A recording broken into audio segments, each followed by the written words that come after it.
Eu estou testando minha placa de vídeo aqui também.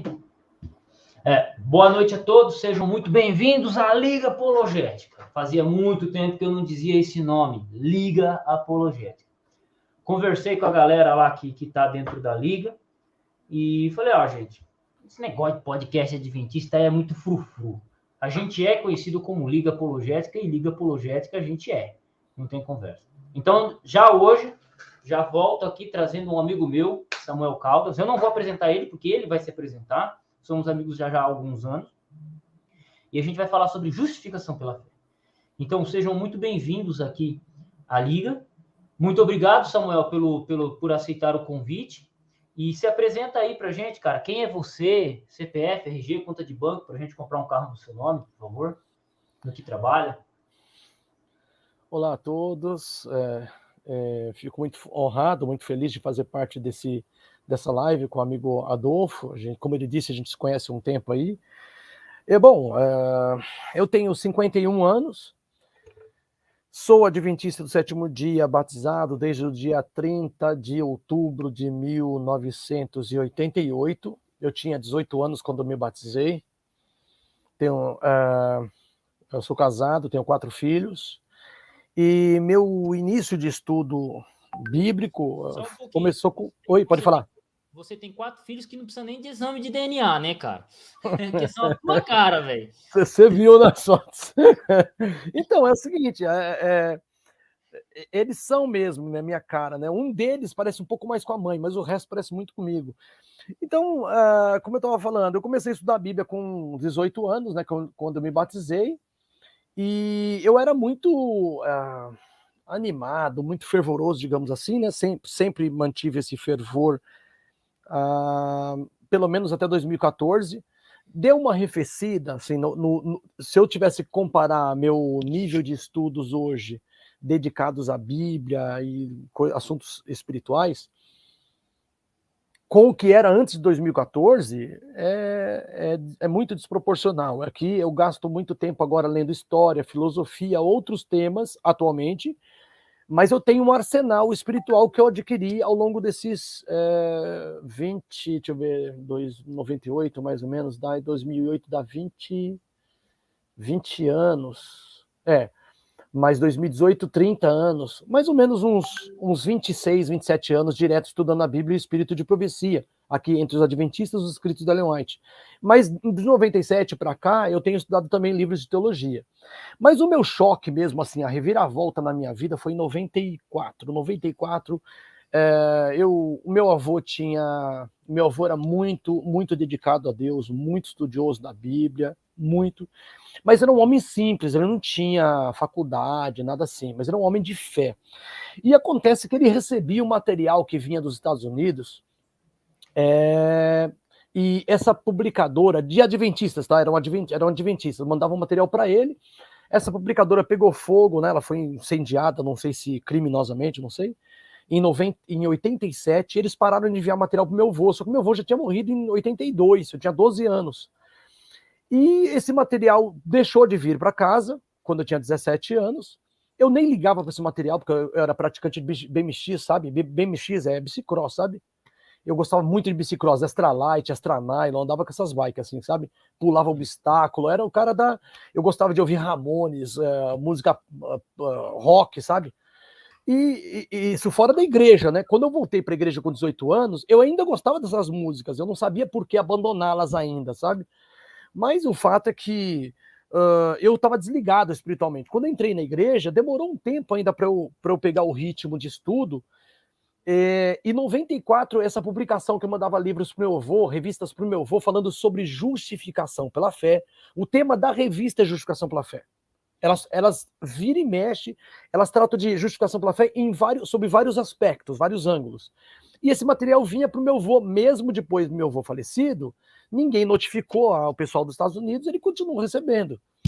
Quer dizer, o pessoal da casa, continuou recebendo. Em 94, eles reativaram o envio, porque em 87 ela pegou fogo. Em 94, eles reativaram, né, o envio de revistas. Chegou na minha casa, eu era noivo com a minha esposa, né? Tinha 24 anos de idade. Eu vi o material, eu pensei, puxa, que material é esse? Né? Comecei a estudar, era sobre justificação pela fé. E tinha uns 3 meses que eu tinha um livro eu tinha lido o livro mais impactante que eu tinha lido na época, que foi esse livro aqui, ó. Não sei se dá para ver aqui, ó. O Abalo do Adventismo. Tá? O Abalo do Adventismo. Esse aqui tá bem surradinho, entendeu? Eu tenho mais uns 5 ou 6 desse aqui guardado em casa. Então, o que acontece? Esse livro não existe mais, é da antiga Juerp, né, da Igreja Batista. E eu li esse livro, que tem 186 páginas de texto. Eu li esse livro em 2 dias. Eu li da segunda-feira para terça-feira. Eu li esse livro aqui, 94, né? Eu li mais ou menos em torno assim do mês de março, abril. E ele trata sobre a polêmica da justificação pela fé no Adventismo ao longo do tempo, desde a fundação da Igreja Adventista até os anos de 1976, 77, por aí. Então ele é da década de 70, tá? Esse livro aqui. E quando eu li esse livro, para mim foi um choque. E logo depois de eu ter lido esse livro, chegou esse material que vinha dos Estados Unidos para o meu avô, e eu percebi que era a mesma turma. Vivi, e eu percebi que era a mesma turma. Entrou meu caçulinha aqui. Eu percebi que era a mesma turma. Mostra ele pra nós aí, rapaz. Vem aqui, manda o caçulinha aqui, Vivi. Manda o caçulinha aqui. Vem, papai. Vem, papai. Então eu recebi o livro, né, a revistinha da mesma turma. Vem aqui, filho, dá um oi pro pessoal lá. Fala assim, oiê! Fala, tô na liga. Fala, tô na liga. Fala assim, ó, é Jesus? Tô na liga. Tô na liga, olha lá. Já fala em línguas, já. Então, é verdade. Aí o que aconteceu?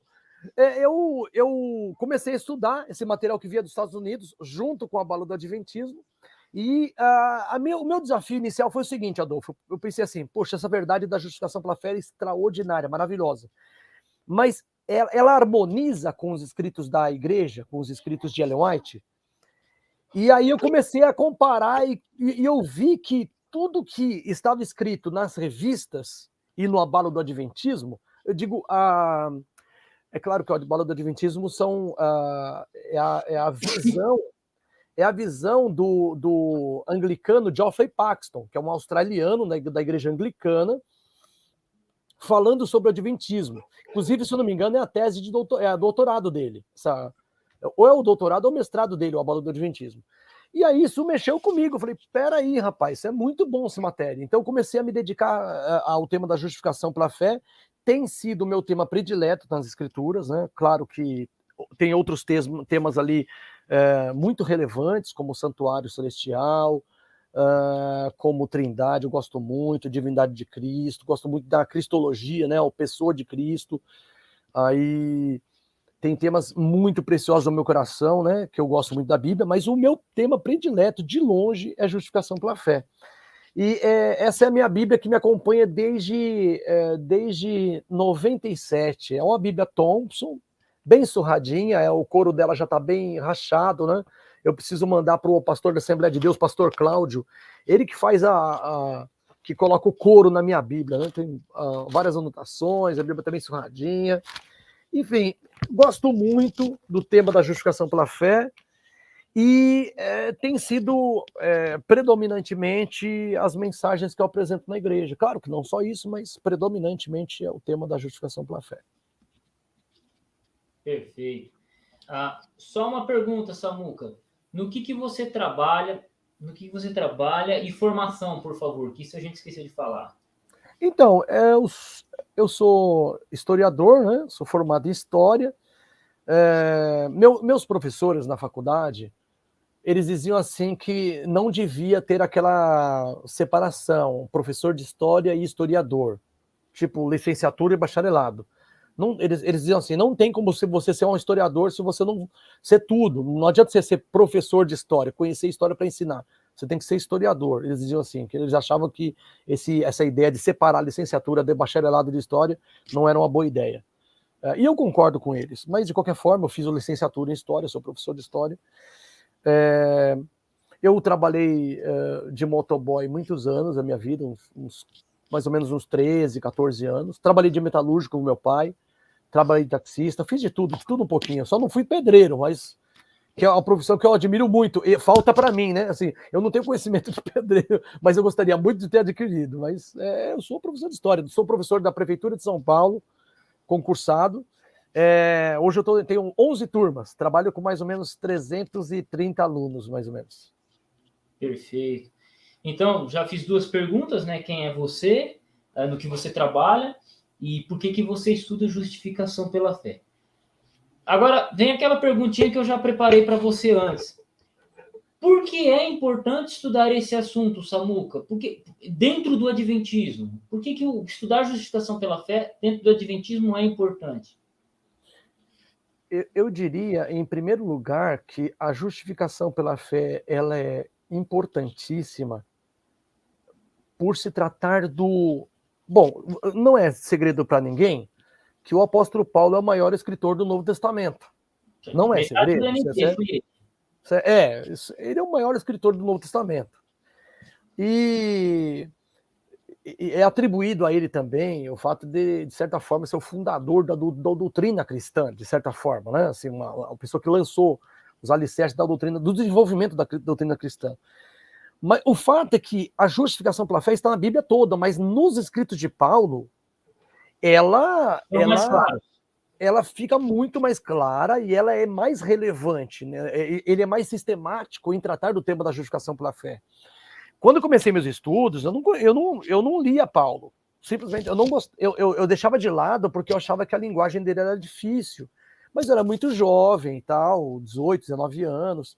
Eu tinha uma certa dificuldade com os escritos dele. Mas depois que eu peguei o Abalo do Adventismo, depois que eu peguei a revista Pregoneiro de Justicia e a revista Chamado ao Santuário, preparado por adventistas americanos que chegavam para o meu avô. Depois que eu peguei essas revistas, comecei a estudar, eu falei, não, o negócio é maravilhoso, e eu comecei a entender Paulo assim. Hoje eu entendo Paulo, normalmente, eu entendo Paulo muito bem. É muito difícil pegar um texto de Paulo que eu tenha uma certa dificuldade. Acontece, porque a Bíblia é um universo, né? Muita coisa. Mas, assim, eu não tenho muita dificuldade com Paulo, sinceramente. Hoje eu tenho uma noção do tema da justificação pela fé. E por que é importante? Rapaz, eu ouvi alguém falar, não sei se foi Karl Barth, quer dizer, alguém falando sobre Karl Barth, que dizia que para você ter uma boa soteriologia, para você ter um bom conceito sobre salvação, você precisa ter um bom conceito, um conceito pelo menos verdadeiro da pessoa de Cristo, para você entender a obra dele. Então, primeiro você vai à pessoa de Cristo e depois à obra dele, o que ele fez por nós. E, na verdade, as duas estão muito intimamente ligadas. Então, o que acontece? Quando você compreende a justificação pela fé e você é um adventista, você é liberto de uma carga histórica que pesa sobre os adventistas. Essa carga histórica que pesa sobre os adventistas é o desafio de duplicar a santificação de Cristo. Então, assim, entre os adventistas que não conhecem o assunto da justificação pela fé, nos é proposto um desafio. Imitar Jesus e alcançar a santidade de Cristo. Nós somos chamados e desafiados a sermos perfeitos como Cristo foi perfeito. Então, essa responsabilidade, normalmente, o adventista encara, ele tem que se ver com isso. E quando você compreende o assunto da justificação pela fé, você entende que o melhor que a gente faz, isso eu não estou falando só pela Bíblia, não. Eu estou falando pela Bíblia e pelos escritos de Ellen White, aqui falando da seara adventista. Então, você entende que não é, assim, biblicamente, e nos escritos de Ellen White, não é possível imitar e alcançar a igualdade da santidade de Cristo. Não é possível. E eu vou citar textos ao longo da nossa conversa, mas o fato é de que isso tira um fardo das costas impressionante. Não, note, tira no sentido de que você entende que você não vai alcançar aquilo, mas não tira o dever de imitar. Então, imitar Jesus, todo cristão deve imitar. Imitar todo cristão, independente se é adventista ou não. O cristão, ele se converte, aceita Jesus como Salvador e também como Senhor, para que ele procure testificar de Jesus em sua vida, não apenas que ele pregue a verdade. Então, essas coisas andam juntas, a fé e as obras, né? As boas obras cristãs, elas andam juntas. Só que cada uma tem um lugar distinto, não é a mesma coisa. Então, entre nós adventistas, a gente faz uma confusão tão grande, Adolfo. A gente confunde galardão com salvação. A gente acha que galardão é só para quem é salvo. A gente esquece que 2 Coríntios 5, verso 10, fala que galardão recebe o ímpio também. Apocalipse 22 também fala. Então, a gente faz muita confusão, a gente confunde justiça imputada com comunicada. Tem muita gente que lê um texto de Ellen White falando sobre justiça comunicada e a pessoa entende como justiça imputada. É diferente? Muito diferente, porque a imputada salva diante de Deus. E a comunicada te livra do domínio do pecado, te faz uma pessoa frutífera na vida cristã. A justiça comunicada te faz galgar os degraus da vida cristã, buscando ser hoje melhor que ontem e amanhã melhor que hoje, sempre crescendo, numa crescente, sabe? Imitando Jesus, procurando ser misericordioso com todo mundo, solícito com as necessidades de todas as pessoas, empenhado em divulgar o evangelho ao mundo. Tudo isso faz parte do viver cristão. Só que isso não salva. A justiça comunicada não salva a pessoa diante de Deus. Quero dizer, a pessoa não é aceita por Deus porque ela praticou, guardou o sábado ou guardou os mandamentos. É importante fazer tudo isso. Isso é dever cristão. Eclesiastes 12, verso 13 e 14, fala que é o dever de todo homem guardar a lei. Ninguém nega. Nenhum cristão, na verdade, genuíno, deve negar isso. O dever do cristão para com Deus e para com o próximo. Todavia, o adventista, e não só o adventista, tá? Não é só o adventista, mas o adventista mais. Mas o cristão, normalmente, ele não entende a relação entre o que é justiça imputada, ou seja, os méritos de Cristo atribuídos a mim, lançados na tua conta lá no santuário celestial, essa é imputada. Essa salva você diante de Deus. E ele não consegue diferenciar com a justiça comunicada, que é o poder do Espírito Santo que é dado ao crente, por cristão obedecer, se santificar, guardar a lei de Deus, procurar ser fiel nos seus relacionamentos, ser um amigo verdadeiro, etc. Então, essa confusão, ela não é de hoje, ela é milenar, né? Ela já tem, né, os debates cristológicos e, consequentemente, os debates soteriológicos do cristianismo já tem mais de 1.500, 1.700 anos, com certeza. E nós estamos aqui, já com todo esse tempo decorrido, às voltas com o debate desse assunto, porque não tem esclarecimento muitas vezes, né? Então, o que a gente puder ajudar nesse aspecto, a gente apresenta aqui algumas soluções. Perfeito. Então, e uma coisa interessante, né? Os adventistas, eles creem em salvação pelas obras ou não, Samuel? Como é que o adventista lida com guardar o sábado e justificação pela fé? Quem não guarda o sábado vai queimar no fogo do inferno, mas isso aí é obra. Como é que nós fazemos? Como é que nós fazemos esse jogo de cintura? Então, na verdade, essa pergunta é delicada, Adolfo, e eu precisaria dividir ela fragmentar aí. Vamos lá. Imagina assim, dentro do adventismo tem uma miscelânea de gente, muita gente. Tem gente que tomou estudo bíblico com a pessoa já perfeccionista, com a pessoa na linha dura, aquela linha dura que você tem que guardar, e se você não guardar, você não é salvo. Meio assim, sabe? A pessoa não compreende justificação pela fé e ela deu estudo bíblico. As pessoas aceitaram a mensagem, se batizaram, mas não tem esclarecimento. Então tem muito adventista que não conhece o tema. Então, para eles, naturalmente, eles vão dizer que a salvação é pela fé e pelas obras. Normal. É normal que digam isso. Não estou falando que é verdade. É normal que digam isso. Não é correto, mas acontece. É uma descrição da realidade. Sim, mas a igreja adventista, oficialmente, ela não admite isso, que a salvação é pela fé e pelas obras. Ela não admite. Oficialmente, a igreja adventista, nos últimos 40 anos, pelo menos, todas as declarações são no sentido de que a salvação é pela graça, mediante a fé.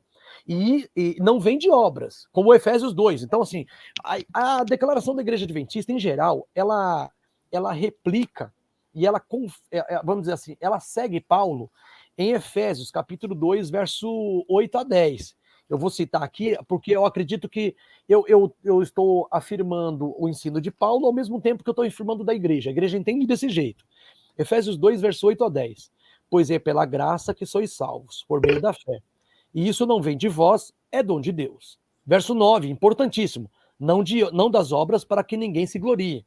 Verso 10, outra parte importantíssima do discurso dele, que ele diz assim, pois somos feitura sua, criados em Cristo Jesus para as boas obras, as quais Deus preparou para que andássemos nelas. Em outras palavras, ele coloca num balance perfeito aqui, ele diz assim, nós somos salvos pela graça, mediante a fé, e ele fala, não de obras. Ou seja, a igreja adventista vai na mesma, nós somos salvos pela graça, mediante a fé, mas não somos salvos pelas obras. Todavia, a mensagem de Paulo aqui aos Efésios, né, e nem a minha, poderia terminar no verso 9. Ela tem que ir para o verso 10, para a gente entender que, embora nós sejamos salvos pela graça, pelo favor imerecido. Eu estou falando aqui, vou mostrar nos livros de Ellen White também, tá bom? Aqui eu tenho um livro na minha mão chamado Mensagens Escolhidas, volume 1. Na página 398, eu vou dar uma parada para a gente tratar desse texto de Efésios. 398 desse livro fala sobre a graça. Por que eu estou parando aqui? Porque aquele texto de Efésios fala salvos pela graça, mediante a fé, sem as obras. Não de obras para que ninguém se glorie. E no verso 10 fala para a gente praticar boas obras. Então vamos devagar. Primeira coisa, a graça. Nesse livro da nossa igreja, 398, diz assim, graça é favor imerecido. Mensagens Escolhidas, volume 1, quem quiser anotar. Página 398, diz o seguinte, graça é favor imerecido, e o crente é justificado sem qualquer mérito seu próprio, sem nenhum direito a alegar a Deus. Em outras palavras, se graça é favor imerecido, significa que nós somos salvos pelo favor imerecido. Em outras palavras, nós não merecemos ser salvos. E nós somos salvos apesar de não merecermos. Aí que está a maravilha. Nós somos salvos apesar de não merecermos. Esse é o ensino de Paulo e é o ensino da Igreja Adventista nos escritos de Ellen White. Então, pela graça sois salvos. Mediante o quê? A fé. O que é a fé? A fé é um dom celestial que o Espírito Santo nos dá para nós nos apegarmos a Cristo, aceitarmos Cristo como Salvador, crermos nele e confiarmos nele como Salvador. A fé é a certeza das coisas que se esperam. Hebreus 11, verso 1. E convicção de fatos que não se veem.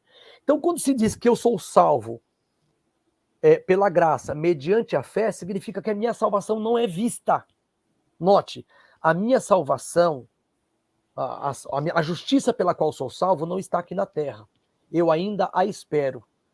E eu espero, ela não é vista e não está aqui, está no céu. A justiça que salva o crente é a justiça imputada de Cristo. Está no céu. Por isso que é pela fé. Por exemplo, qualquer boa obra que você faça, Adolfo, que eu faça, ela pode proceder da fé, mas já não é mais fé. Sabe por quê? Porque ela é da vista. Você vê.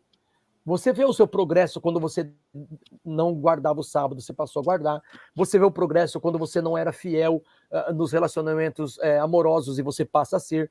Você vê a fidelidade crescendo em você quando você era se você usava uma droga qualquer, ou você bebia bebida alcoólica, você deixou de beber. Então você vê progresso em você. Quando você vê esse progresso, pode ter sido fruto da vida de fé com Deus, mas já não é mais fé. Quando você coloca a obediência em prática, a obediência é fruto da fé, mas ela já é vista. A sua salvação não está nisso, não está naquilo que você vê. A sua salvação é Cristo mesmo, a direita do Pai. Ele é a nossa salvação. E ele atribui a nós, ou imputa, como o Paulo diz apropriadamente, numa linguagem meio forense, ali de coisa de advogado, linguagem de juiz, de tribunal, ele diz que nós temos imputada a justiça de Cristo sobre nós, e não em nós. A imputada não é em, é sobre. É como se a gente fosse visto revestido da justiça de Cristo. Então, não é algo que está em mim. A justiça comunicada, por outro lado, a comunicada é em nós. É aquela que nos faz obedecer, nos consagrar, ser missionários, dar estudo bíblico, fazer visitação, ensaiar um louvor, ensaiar a pregação para poder pregar melhor na igreja, elaborar um estudo bíblico melhor para poder tocar no coração melhor nas pessoas com quem estudamos, etc. A justiça comunicada, ela pode ser uma adaptação, te faz melhorar na terra. Para você, quando você for para o céu, quando eu for para o céu, quando eu encontrar com Cristo, a gente viver eternidade com Ele, para a gente não estar num descompasso tão grande dos anjos. Então, cada um de nós tem uma consagração e uma adaptação à vida celestial maior ou menor, conforme o nível de fé, conforme a consagração, conforme o nível de santificação. Só que na justificação não tem isso. Na justiça imputada não tem isso. Adolfo, é assim, ó. A justiça que você recebe hoje por você crer em Cristo é igual a que eu recebo hoje, está sobre mim, está sobre você, é igual. Na justificação pela fé, na justiça imputada, não há distinção entre nenhum membro da igreja. Pode ser alguém que batizou ontem, hoje, 1 hora atrás, e alguém que tem 50 anos de igreja de dedicação a Deus. A justiça imputada sobre um e sobre o outro é idêntica. O que te salva é aquilo. Agora, a consagração, que é aquilo que a gente chama de justiça comunicada, ela difere. E não é ela que nos salva, ela nos adapta para o céu, ela nos prepara para viver como Jesus. Então, isso é muito, parece que não, mas é muito confuso isso na mente de algumas pessoas, vocês não entendem isso. Então, em primeiro lugar, eu gostaria de fazer esclarecimento sobre uma palavra. Vamos lá. Samuca, só deixa eu ter. Tem uma parábola na Bíblia que fala exatamente o que você está falando, aquela dos lavradores, que um chegou cedo, um chegou no meio-dia, e o outro chegou às 5 horas da tarde, e na hora do pagamento todo mundo recebeu igual. E aí os que chegaram cedo falaram, por que eles receberam igual a gente? Eu sou patrão, eu dou para quem quiser, não sei se... É isso mesmo, perfeito, perfeito. Foi bem lembrado que você fez isso aí. Olha o texto que eu gostaria de chamar a atenção para vocês agora. Por exemplo, 1 Coríntios capítulo 4, se vocês quiserem acompanhar comigo aí, quem estiver acompanhando a live. Ó. 1 Coríntios 4, verso 4, Paulo esclarece, então, para nós, ele vai esclarecer para nós o significado de justificação. Eu estou indo para o termo, Adolfo, porque tem gente que não tá inteirada do negócio. Não o pessoal da Liga. O pessoal da Liga manja bem dos Paranauê, né? Conhece bastante, estuda bastante. Tem conhecimento técnico das coisas. Mas quem vai acompanhar a live aqui pode ser que não entenda. Então vamos lá. A palavra justificação qual é o significado dessa palavra, né? E se você ler 1 Coríntios capítulo 4, verso 4, diz assim: em nada me sinto culpado. Em nada me sinto culpado. Mas nem por isso me considero justificado. Quem me julga é o Senhor. Por que eu destaquei esse verso? Porque esse verso, Paulo, ele trata com duas ideias contrárias uma à outra.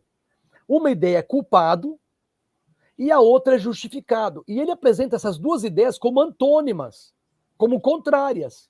Então, para a gente não ficar lidando com a terminologia bíblica para o pessoal não entender, a gente precisa entender o que significa na Bíblia, por Paulo. O que ele quer dizer com justificado? É o contrário de culpado. Justificado é inocente ou declarado inocente num tribunal.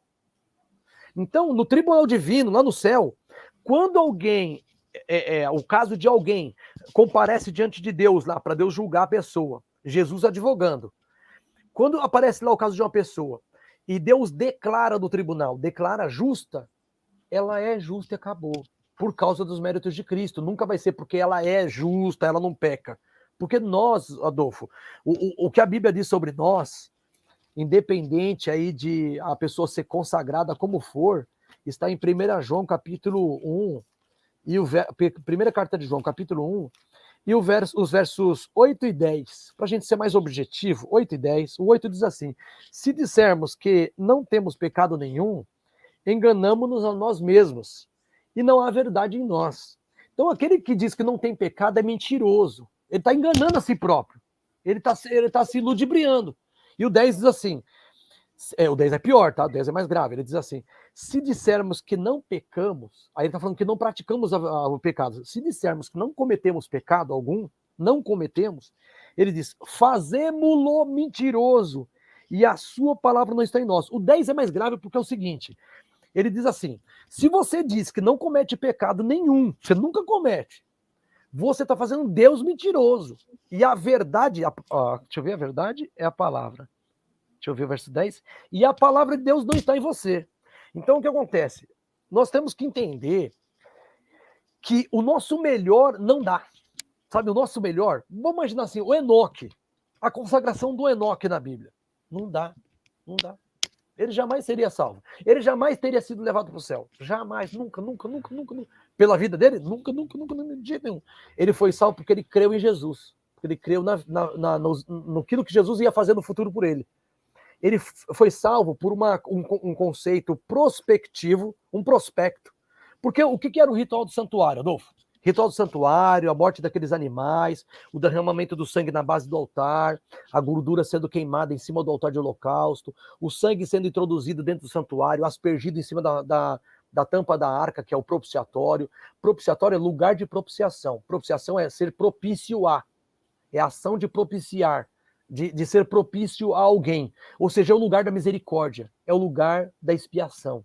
Então, quando o sangue jorrava ali em cima do propiciatório, era para satisfazer a lei. O sangue da oferta, que na verdade simbolizava o sangue de Cristo, ele satisfaz a exigência da justiça da lei de Deus. Ao mesmo tempo em que testifica de que uma pessoa morreu, um inocente morreu pelo culpado.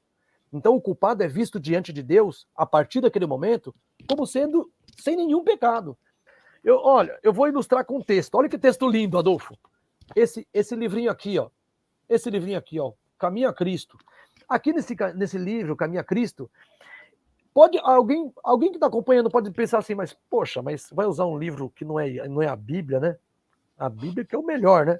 Eu concordo que a Bíblia é o melhor. Acontece que nós, adventistas, eu, Adolfo, né, normalmente a gente é chamado de legalista, etc. É bom você testificar com os livros da igreja que a gente não pensa assim. Então vai aí um testemunho de que a igreja não pensa, pelo menos aí nos livros oficiais. Olha aqui, ó.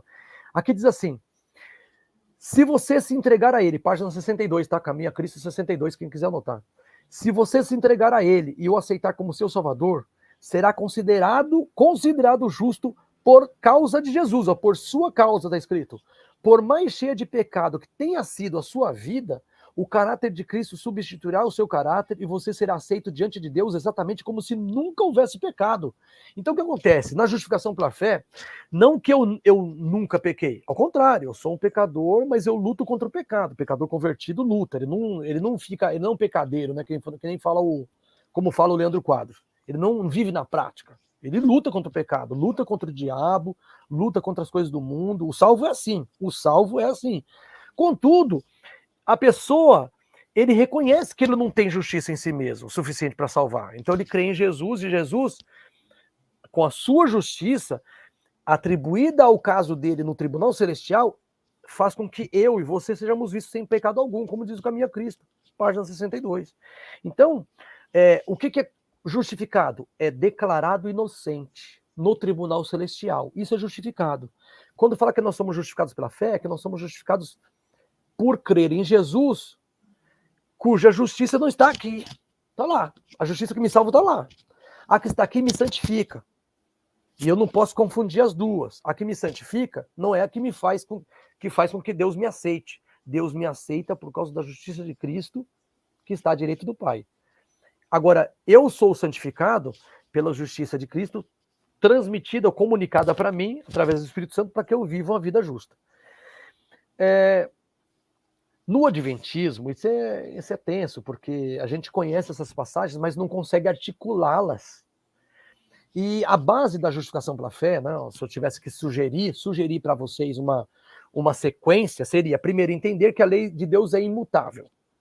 Segundo, Deus não aceita nada menos do que 100% de obediência. Nada menos que 100% de obediência. Porque só 100% de obediência é 100% de obediência e de justiça pode satisfazer a justiça dele, pode satisfazer os critérios divinos. Só que nós não temos 100% de obediência. Esse é nossa falência, é que nós não temos 100% de obediência de jeito nenhum. Isaías 64 diz assim, 64, aí já é um texto bem manjado, mas que corrobora com a minha afirmação agora. Diz assim, 64 verso 6, é isso? 64, 6, Todos nós somos como o imundo. Se você puxar pela memória no Antigo Testamento, Levítico fala que porco é imundo, né? Porco é imundo. Então, ele está comparando a gente como se fosse um porco. Vamos lá, assim, ó. Todos nós somos como o porco, imundo. E todos os nossos atos de justiça são como trapos de imundícia. Ou seja, todos os nossos atos de justiça, nossos atos de obediência, julgados por eles mesmos, nós estamos perdidos, não sobra nada da gente, a gente é fulminado. O que você está dizendo, irmão Samuel? Então, assim, ó, o baixinho aqui do José Bonifácio, está dizendo o seguinte, se você comparecer diante de Deus por sua obediência, confiado na sua obediência, você vai ser fulminado, não sobra nada de você. Nada. Mas aí você fala assim, por quê? Porque você tem que confiar em alguém que te defenda lá em cima, Jesus, que tem justiça perfeita, você não tem, ele tem. Aí, por causa daquela justiça perfeita de Cristo, você é aceito livremente, gratuitamente, sem merecer, porque você não merece nunca, nem agora, nem depois, nem nunca. Você não merece, você vai ser aceito plenamente pelos méritos de Cristo. Contudo, alguém poderá dizer assim, mas escutem, as boas obras não têm valor diante de Deus? Tem, e agora eu chamo vocês que nos acompanham aí para consultar na Bíblia como que as boas obras podem ter valor diante de Deus. Agora vamos lá, para 1 Pedro, capítulo 2 e o verso 5. Capítulo 2, 1 Pedro, verso 5. Por quê? Aqui você vai ver, a gente percebe que as boas obras só servem diante de Deus, no tribunal, só prestam, só são aceitas depois de purificadas pelos méritos de Cristo, porque as nossas boas obras são as nossas boas obras, eu vou falar isso aqui, vamos chamar de blasfemo, né? Vamos chamar, não tem problema não, pode chamar. Ó, as nossas boas obras são imundas. São imundas. Isaías 64, li agora. As nossas boas obras não prestam para a nossa salvação. E nem para galardão serviriam se não fossem umidificadas pelas gotas purificadoras do sangue de Cristo. Isso é uma linguagem de efeito simbólico e didático. Na verdade, a linguagem quer dizer o seguinte, a menos que Jesus purifique com sua justiça perfeita as boas obras, nem para recompensa merece as boas obras, nem recompensa. Então vamos lá para 1 Pedro 2,5, diz assim, vós também, como pedras vivas, sois edificados como casa espiritual, para ser de sacerdócio santo, a fim de oferecer de sacrifícios espirituais aceitáveis a Deus por Jesus Cristo. Olha, Pedro diz assim que os nossos sacrifícios espirituais são aceitáveis para Deus por Jesus Cristo. Se não fosse Jesus Cristo, as nossas boas obras jamais seriam aceitas, nem para galardão. Galardão não é salvação, não. Galardão é recompensa. A salvação não é recompensa. Então, nem para galardão serviam, porque só pode passar por passar por Jesus. Eu estou citando na Bíblia, tem outro texto na Bíblia, quer ver? Hebreus 13, verso 21, diz assim, vos aperfeiçoe em toda boa obra, olha a exortação à obediência, para fazerdes a sua vontade, operando em vós o que perante ele é agradável por meio de Jesus Cristo, ao qual seja a glória para todo sempre. Amém. Gente, é assim, tudo que nós devemos fazer como cristãos, obediência a Deus, obediência ao próximo, em todas as suas várias facetas do amor ao próximo e facetas do amor a Deus, tudo que a gente obedecer só pode ser aceitável perante Deus por causa de Jesus Cristo. Hebreus 13, verso 21. Então, aqui eu li na Bíblia, né? Agora eu vou ler aqui, ó, no Mensagens Escolhidas, volume 1, aqui, ó, Mensagens Escolhidas, ó, brilhou a luz em cima agora, Mensagens Escolhidas, volume 1, página 344. Olha que importante, Adolfo, como isso fica claro aqui. Eu tenho tratado desse assunto nos grupos de WhatsApp e tenho amigos, inclusive eu tenho o Reginaldo, que é um irmão da Igreja Adventista do Sétimo Dia, Movimento de Reforma, que eu trouxe esse texto para ele, quando ele se deparou com o texto, ele parou tudo, ele pensou, misericórdia, o que vai fazer agora com as boas obras? Então ele viu que um debatedor lá no grupo ficou em maus lençóis com essa passagem. Um debatedor da Igreja da Reforma. Eu, adventista, ele da Reforma. Quando eu joguei esse texto aqui, ele ficou travado, não sabia o que fazer. Porque ele é perfeccionista, defensor de obediência perfeita e ponto, acabou. A gente tem que ser perfeito igual Jesus e acabou. Aí, rapaz, quando eu joguei esse texto, ele ficou em maus lençóis. Presta atenção no que diz aqui. Está no Mensagens Escolhidas, volume 1, repetindo, página 344. Diz assim, os serviços religiosos, as orações, o louvor, a penitente confissão do pecado sobem dos crentes fiéis, qual incenso ao santuário celestial. Então as boas obras sobem dos crentes fiéis. Ellen White não está falando aqui de gente, né, de infiel, de falso cristão, de hipócrita, está falando de crentes fiéis. Então sobem as boas obras, né, qual incenso ao santuário celestial. Note bem agora, mas passando através dos corruptos canais da humanidade, ficam tão maculados que, a menos que sejam purificados por sangue, jamais podem ser de valor perante Deus. não ascendem, no caso de subir, né, não sobem, não ascendem em imaculada pureza. E a menos que o intercessor, que está à mão direita de Deus, apresente e purifique tudo por sua justiça, não será aceitável a Deus. Todo o incenso dos tabernáculos terrestres, agora falando do nosso corpo, né? Tabernáculos terrestres, tem de umedecer-se com as purificadoras gotas do sangue de Cristo. Ele segura perante o Pai o incensário de seus próprios méritos, nos quais não há mancha de corrupção terrestre. Nesse incensário reúne Jesus as orações, o louvor, as confissões do seu povo, juntando-lhes sua própria justiça imaculada. Então, perfumado com os méritos de Cristo, da propiciação de Cristo, o incenso sobe perante Deus completa e inteiramente aceitável. Voltam, então, graciosas respostas. Então, o que acontece é que esse texto deixa claro que toda boa obra cristã que nós devemos praticar, não somos contra, nenhum de nós pode ser contra as boas obras, nós somos contra elas como método de salvação, mas nós somos muito, mas muito favoráveis a ela como modelo de vida cristã. É um modelo de vida que segue Jesus, que busca observar tudo que Jesus observou, guardar tudo que Jesus guardou. Então, nós não podemos atribuir a salvação às boas obras, de jeito nenhum. A Bíblia diz assim, se fôssemos fazer isso, né? Paulo diz assim, Romanos 3, verso... Não, pode ser Romanos 3, verso 28, ou ainda Romanos 11, verso 6. Olha o que diz aqui. 28 diz assim, concluímos, pois, que o homem é justificado pela fé sem as obras da lei. E aí, se eu seguir... você pode falar da contradição de Tiago e Paulo, né? Tiago fala assim, a fé sem obras é morta. Isso é uma polêmica legal, Adolfo. E Romanos 8, 28 fala assim, somos justificados pela fé sem as obras da lei. A gente pode até entrar nessa questão depois. Romanos 11, verso 6 diz assim, olha que interessante, não tem, aqui está falando de método, tá? Não tem combinação entre os dois métodos. Ou nós somos salvos pela graça, por misericórdia, ou nós somos salvos por obras. Então, Romanos 11, verso 6 diz assim, mas se é pela graça, já não é pelas obras. De outra maneira, né, ou do contrário, a graça já não é graça.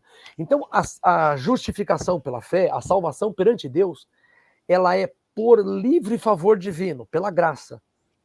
E ela é aceita, você se apropria dela pela fé. Você crê em Deus, crendo em Jesus, você é partícipe. Você se torna participante da justiça imputada. E você é declarado justo. Só que não é uma vez salvo para sempre. Nós não somos calvinistas, nós somos arminianos. Né? Então, para nós, eu posso estar salvo hoje, posso me perder amanhã, se eu largar Jesus, se abandonar Jesus. Nós não cremos nessa ideia de uma vez salvo, salvo para sempre. Mas, por outro lado, né, nós temos que confirmar com Calvino e com Lutero e com Paulo e os demais escritores bíblicos de que o homem salva por misericórdia, por graça, favor imerecido, não por boas obras. Nós produzimos boas obras não a fim de sermos salvos. Produzimos porque já somos salvos. É do salvo guardar a lei. É do salvo praticar boas obras. Então, nessa confusão a gente não pode cair. Costumeiramente se cai, mas nós não podemos cair.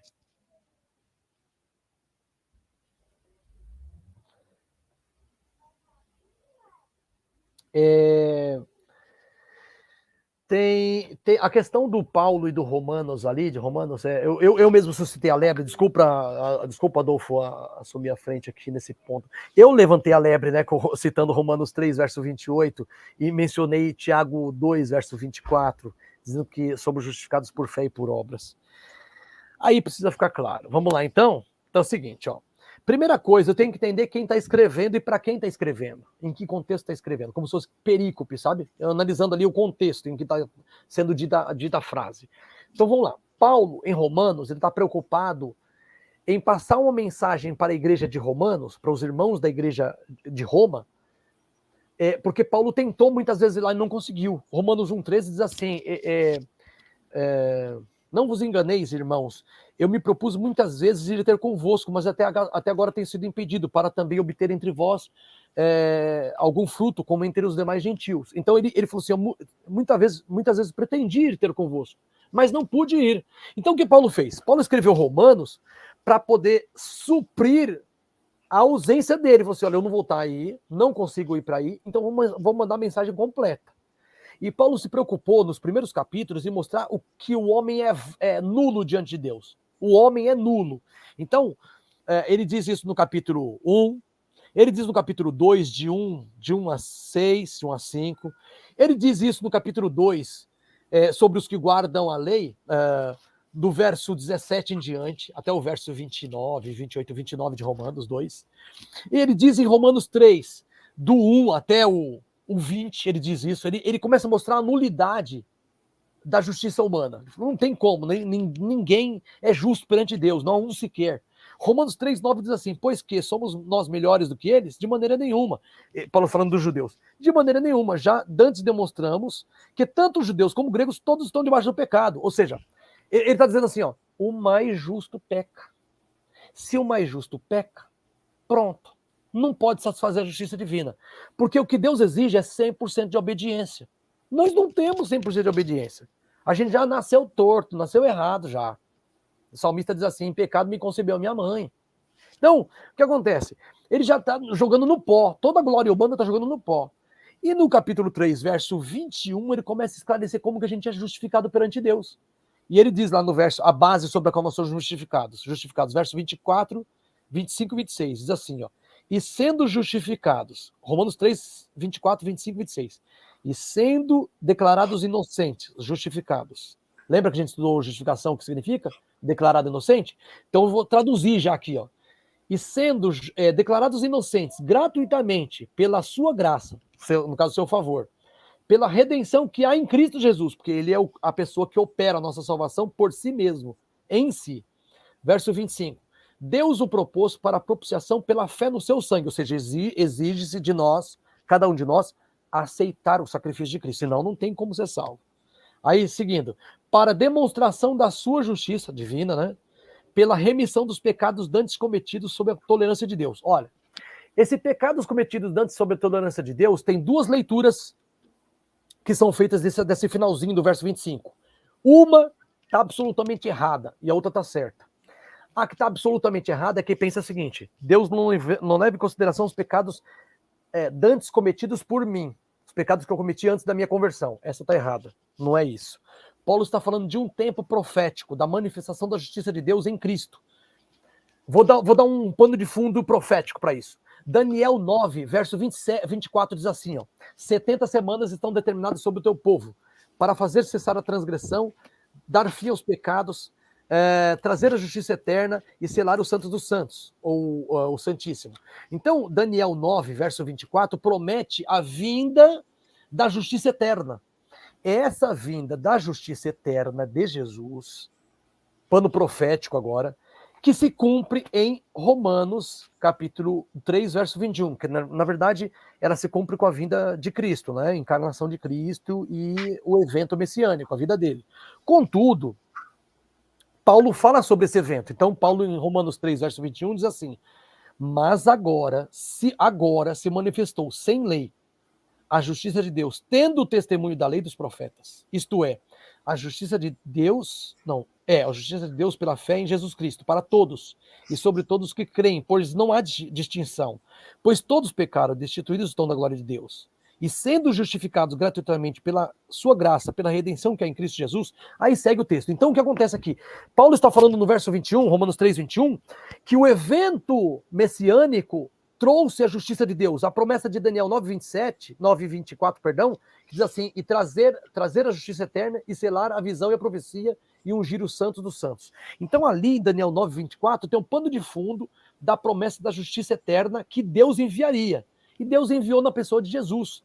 Ele é a justiça eterna, não só ele enquanto pessoa, mas aquilo que ele fez por nós, para nos salvar. Portanto, os méritos da salvação são dele. E são incomunicáveis, é dele. Ele só imputa a pessoa, não são comunicáveis. Aí o verso 26, aliás, então aqui, só para repassar o 25, a leitura correta do final do 25, que diz assim, para a demonstração da justiça, da sua justiça pela remissão dos pecados dantes cometidos sob a tolerância de Deus, são pecados cometidos antes do evento messiânico, portanto, antes da encarnação de Cristo. Não são pecados cometidos pelo crente antes dele ser crente. Não são os pecados da vida da pessoa, do indivíduo. É os pecados cometidos antes da vinda de Cristo. Ele está falando da vinda de Cristo aqui. Verso 26. Para demonstração da sua justiça nesse tempo presente, para que ele, Deus, seja justo e justificador daquele que tem fé em Jesus. Então, não é essa questão, Deus sempre foi justo, não depende de nada para ser justo, independe de qualquer coisa. Só que aqui fala que para ele ser justo, olha o que diz o verso 26, para demonstração da sua justiça neste tempo presente, para que Deus seja justo. Se é demonstração, Deus quer ser justo diante de quem? Diante dos seres criados. Deus quer mostrar para todos os seres criados, no grande conflito entre o bem e o mal, mostrando diante de todos os seres criados que acompanham os eventos da Terra, que Deus fez tudo para nos salvar, que Deus é justo. E a salvação que provida por Deus em Jesus, ela é perfeita. Por quê? Alguém poderia dizer assim, tá, então eu sou salvo sem eu ser perfeito em obediência. Então Deus atropelou a justiça? Não, porque Jesus guardou perfeitamente a lei de Deus por mim. Isso está escrito em Romanos 5,19. Está escrito no Fé e Obras, capítulo 91, no Caminho a Cristo, página 62. Está escrito no livro da igreja, tá? Mensagem Escolhida, volume 1, página 337. Está escrito um monte de texto da Ellen White. Mas na Bíblia, Romanos 5, verso 19, diz assim: pois como pela desobediência de um só homem, muitos foram feitos pecadores, assim também, ou seja, da mesma maneira como muitos se tornaram pecadores pela desobediência de um, ele diz no verso 19, assim, pela obediência de um, esse um é Jesus, muitos serão feitos justos. Então, nós não somos feitos justos porque nós guardamos, nós somos feitos justos porque um obedeceu. Um obedeceu. Esse é o choque, isso foi um choque na minha mente. Em 94, quando eu me deparei com isso, eu me deparei aqui, ó, no Abalo do Adventismo, eu me deparei da revista Llamado ao Santuário, aqui vai a revistinha aqui dos Estados Unidos, que eu não mostrei para vocês, aí, ó. A revistinha é essa aqui, ó. Llamado ao Santuário. Tem até a figura de um sacerdote aqui, ó. Aqui, ó. A figura, deixa eu mostrar assim, ó. O sacerdote está com shofar, está com a trombeta chamando para o santuário, com a trombeta israelita. Está escrito Llamado ao Santuário. Aqui está La Perfeición de los Santos, que o tema é perfeccionismo da revista. E a revista destruindo o perfeccionismo na raiz, a revista. Essa revista é maravilhosa. Eu tenho ela, tá velhinha, surrada, tá com a espiral. Ela no começo não tinha espiral. Tá com espiral, tá quebrado parte da capinha dela, ó, tão surrada que tá. Mas é maravilhosa. E é nesse ponto, Adolfo, de que Cristo obedeceu a lei por nós, onde está o choque eu, Adventista do Sétimo Dia, com muitos irmãos da igreja. Os irmãos não entendem isso. Os irmãos pensam que eu sou evangélico, eu sou batista, que eu sou calvinista quando eu falo isso. Não é, isso é Bíblia. Bíblia. Está em Romanos 5,19, está em João 17, o Evangelho de João 17, verso 19, está escrito isso. Está escrito assim, ó, por eles me santifico a mim mesmo. Ele está falando assim, a favor deles me santifico. Tem uma versão que é atualizada, que diz a favor, e tem uma versão que é a minha contemporânea, a Thompson, que eu mais uso, que diz, por eles me santifico a mim mesmo. Ou seja, Jesus guardava a lei por nós, por eles, diz Jesus. Então, o adventista não vê isso. Ele para ele passa direto, ele lê assim, atropela, sabe? É como, desculpa, até a linguagem forte que eu vou usar aqui, mas, por exemplo, Jesus falou assim, não deis pérolas aos porcos. Não deis pérolas aos porcos. Porque se você coloca a pérola pro porco, joga lá no tacho da lavagem dele, o porco não vai separar a comida da pérola, preservando ela. Ele vai comer tudo, não tá nem aí. Ou seja, tem gente da igreja adventista, Deus me perdoe a força de expressão, mas tem gente da igreja adventista que não faz diferença nenhuma, vai comendo tudo, não, sabe? Calma lá, vamos ler com calma o negócio. Não é assim. Nós somos salvos para obedecer, mas a nossa obediência não é o que nos salva. Esse é um caso grave. É tão grave, Adolfo, que na página 343 desse livro, esse é um texto dos mais duros que eu já li nos escritos de Ellen White, dos mais duros. E é no tema da justificação pela fé. Ela diz assim, ó, 343, tá? Mensagens Escolhidas, volume 1, 343. Quem tá... se tiver adventista acompanhando, deve estar com a orelha fervendo já. Tá? Com a orelha vermelha. Olha o que está escrito aqui, ó. não assuma ninguém a atitude limitada e acanhada de que qualquer das obras do homem possa ajudar, no mínimo que seja, a liquidar a dívida de sua transgressão. É este um engano fatal. Se o quiserdes entender, deveis cessar de acariciar vossas ideias favoritas e de coração humilde contemplar a expiação. Este assunto é compreendido tão vagamente que milhares de milhares, afirmando ser filhos de Deus, são filhos do maligno, porque confiam em suas próprias obras. Deus sempre exigiu as boas obras. A lei as exige, mas como o homem se colocou no pecado, onde suas boas obras não têm valor, unicamente a justiça de Cristo pode prevalecer. Então, quando eu leio isso aqui, num grupo de WhatsApp que está defendendo o perfeccionismo, quando alguém me joga lá e eu jogo isso aqui, o pessoal fica em pânico, porque não tem saída. Não tem saída. A saída é ir para Jesus. E Jesus, ele me dá a justiça imputada dele, ele me atribui no céu e eu sou salvo. E pelo Espírito Santo, quando eu creio em Cristo, pelo Espírito Santo eu recebo a justiça comunicada. E eu sou feito obediente. Gradativamente mais obediente. Mas não é a obediência que me salva. E aí que está o problema. Se você usar a obediência como método de salvação, tá perdido. Tá perdido. Por isso que é grave, Adolfo. Se você, por exemplo, como diz Ellen White aqui, ela fala assim, milhares e milhares que pretendem ser filhos de Deus são filhos do maligno porque confiam suas próprias boas obras para ser salvo. Tá aqui. Então, e na Bíblia também diz, está escrito em Gálatas 3:10. Gálatas 3:10 diz assim, diz assim, portanto, todos quantos são das obras da lei estão debaixo da maldição. Porque está escrito, maldito todo aquele que não permanecer em tudo, em todas as coisas que estão escritas no livro da lei para fazê-las. Então, qual é a maldição? Que alguém tente se salvar por boas obras, mas não permanece em tudo. E nós não permanecemos em tudo, nós falhamos, a gente erra. A gente está querendo acertar, a gente erra. Não tem uma palavra hebraica que define o pecado chamada ratá? Lembra disso? Tem uma palavra chamada avon. Tem 9 palavras hebraicas que definem pecado. Uma é atá, outra é avon. Atá significa errar o alvo. Errar o alvo significa você está querendo acertar. Você mirou no alvo.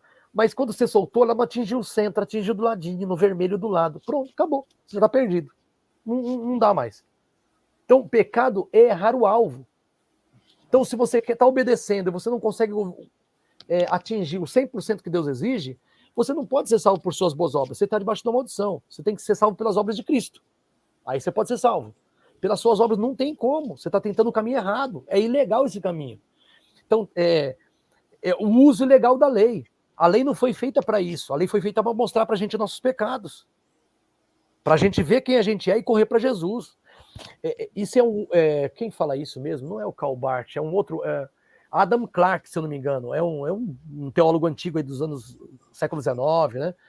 Que, se eu não me engano, ele diz assim, que esse é o uso ilegal da lei. O Whitehead, uma coisa assim, William Whitehead, eu esqueci o nome dele agora. Que ele fala que esse é o uso ilegal da lei. O uso ilegal da lei é quando você usa a lei por um fim que não é o objetivo dela. A lei de Deus, ela revela quem nós somos.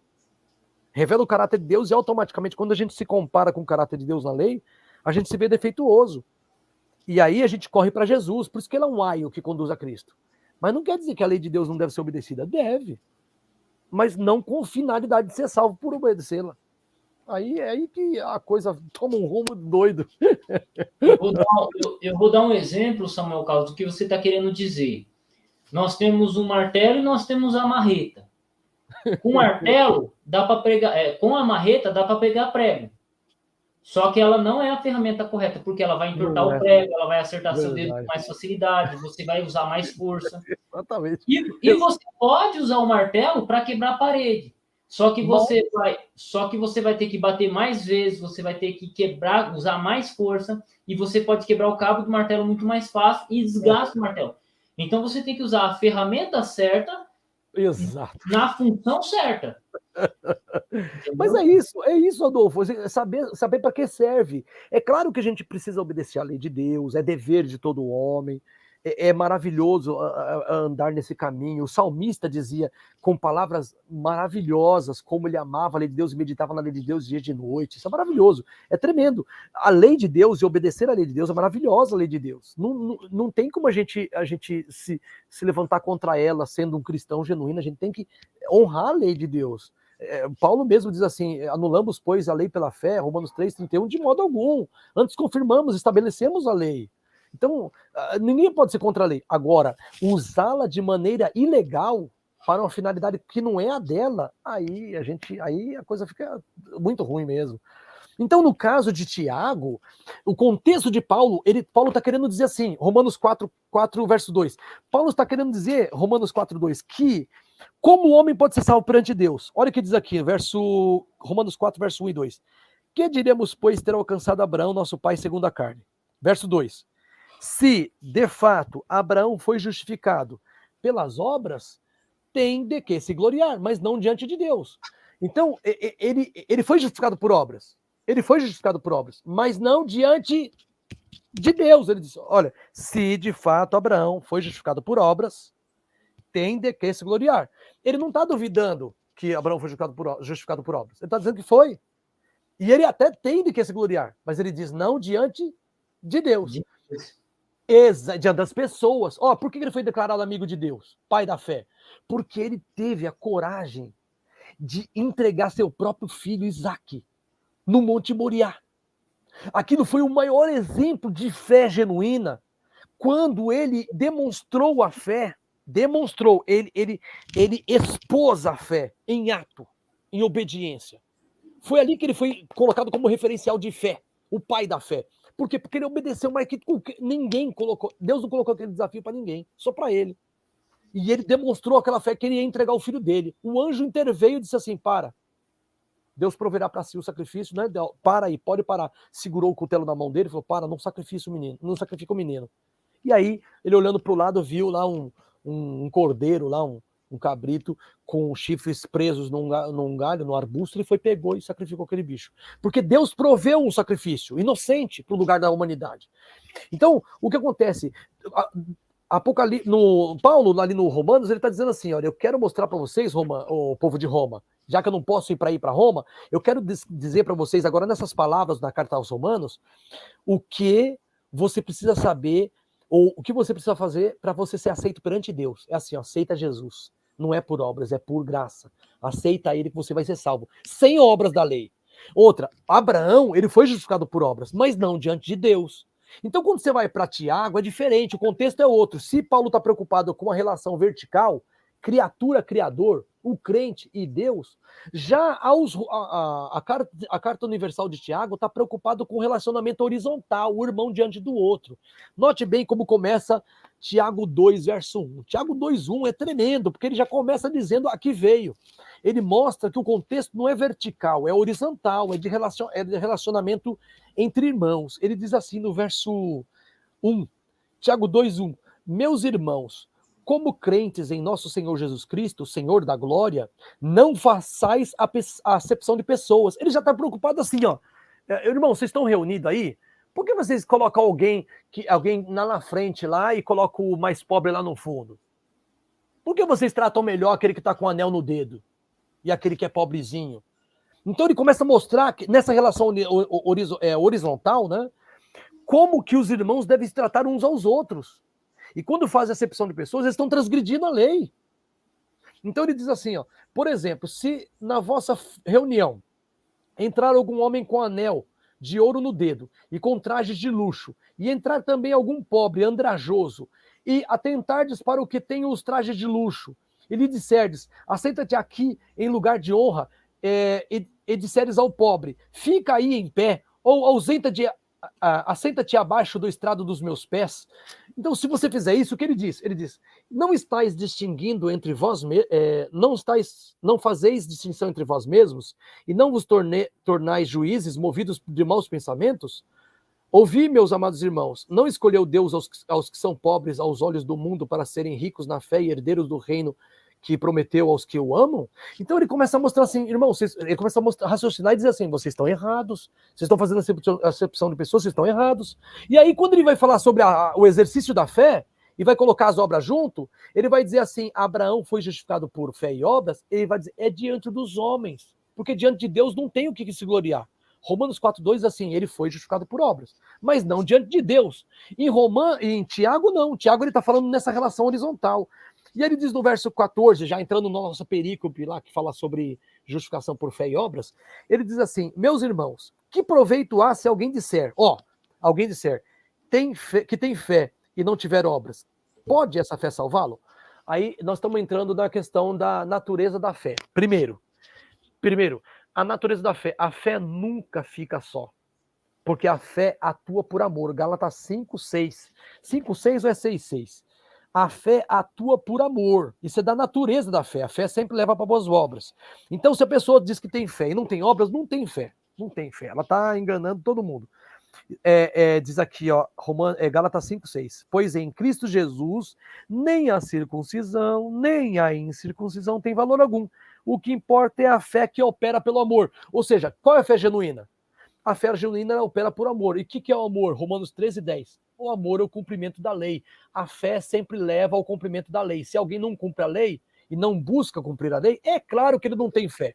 Então a natureza da fé é assim, ela sempre leva à obediência do cristão, quando ele tem a fé e exerce.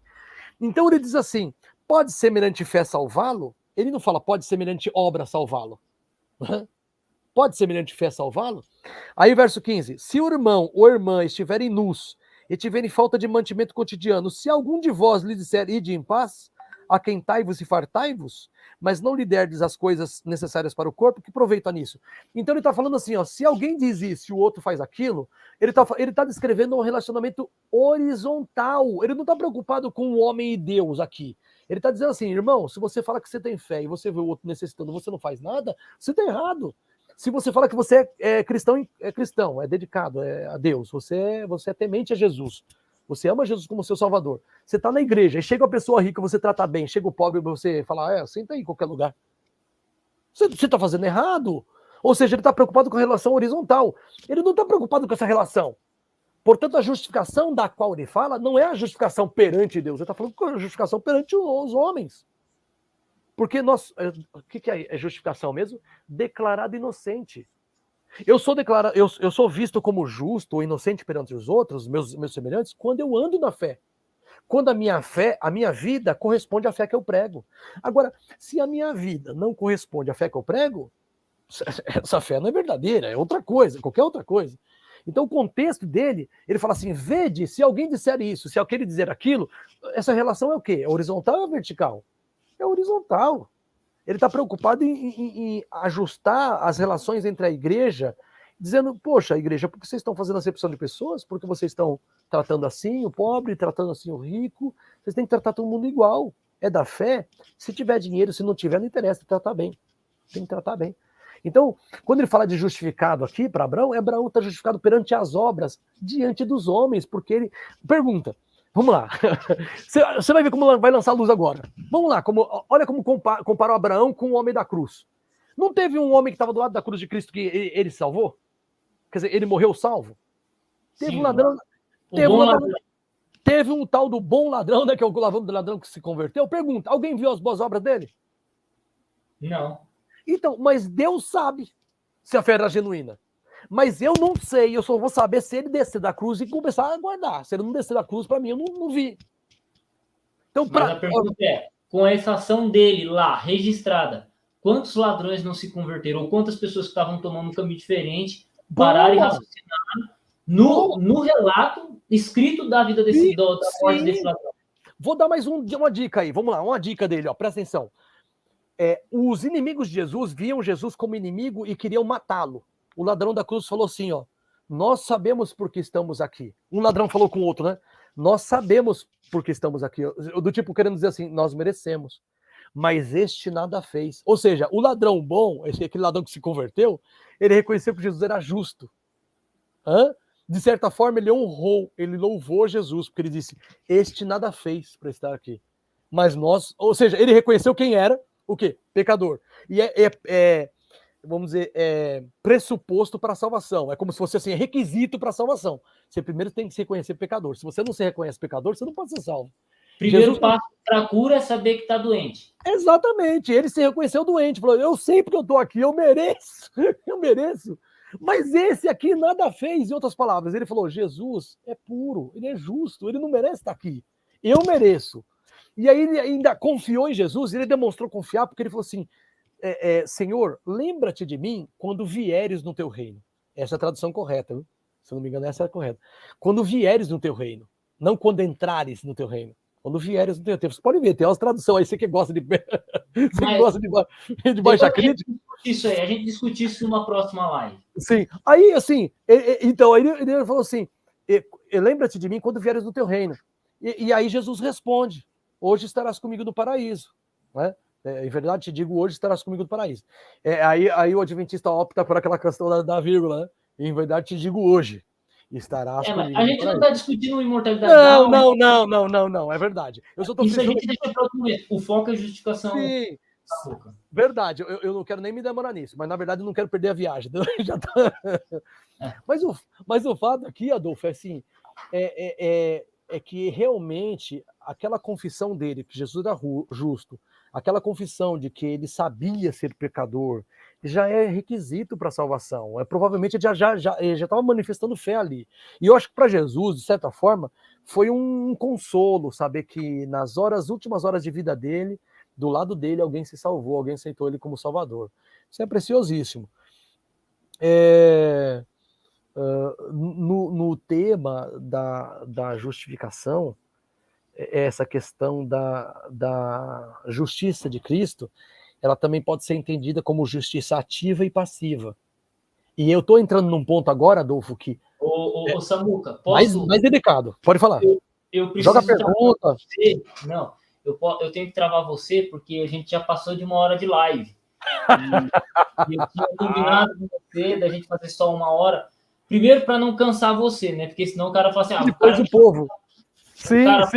O cara chamou para fazer uma live e fico 3 horas lá falando. Não. Eu vou ter que guardar a bala na agulha sua aí, que já vi que você tem para próximas vezes. Então, você vai me dizer quais são as próximas vezes que você pode vir aqui. Beleza. Falar sobre... Vejamos que você nem começou a falar, nem começou a tratar tecnicamente de justificação pela fé. Você só conceituou. Não. Algumas coisas, Samuca, eu só quero fazer uma última fala para você finalizar. Eventos finais. Tá Ellen White, eventos finais. Manda aqui. Capítulo 14. A essência da última mensagem de Deus. Várias pessoas me escreveram perguntando se a mensagem da justificação pela fé é a mensagem do terceiro anjo. E tenho respondido. É a mensagem do terceiro anjo, com certeza. Peraí. Qual que é a terceira mensagem, Angélica? É a justificação pela fé. É por isso que eu convidei o Samuca para cá. Samuca, mais 5 minutos para finalizar falando sobre isso, cara. Então, é o seguinte, tem muita gente, principalmente os adventistas, né? Nós damos muita ênfase à questão das 3 mensagens angélicas, e às vezes a gente pode até confundir a expressão de Ellen White, quando ela fala terceira mensagem, às vezes a expressão está querendo envolver as 3, às vezes quer dizer as 3. Por quê? Porque a justificação pela fé está aqui, no Apocalipse, capítulo 14, ela está pressuposta na base da mensagem, que é o verso 6. Aqui diz assim, e vi outro anjo voando pelo meio do céu, tendo um evangelho eterno. Um evangelho eterno. Aqui está a justificação pela fé. Para proclamar aos que habitam sobre a terra toda nação, tribo, língua e povo, dizendo com grande voz, temer a Deus e dá-lhe glória, porque vindo é a hora do seu juízo, e adorar aquele que fez os céus, a terra, o mar e as fontes das águas.